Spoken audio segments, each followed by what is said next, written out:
Utasikia wanaume tunadanganyana eti mwanaume ndo mtawala wa mwanamke. Sio kweli jamani.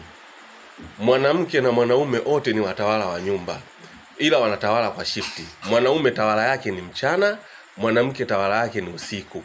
Na ndio maana unakuta misamaha mingi ya wanaume kuomba wake zao huwa wanaomba usiku, kwa sababu usiku ndo utawala ya mwanamke. Yaani mwanamke pale ndo ana nafasi.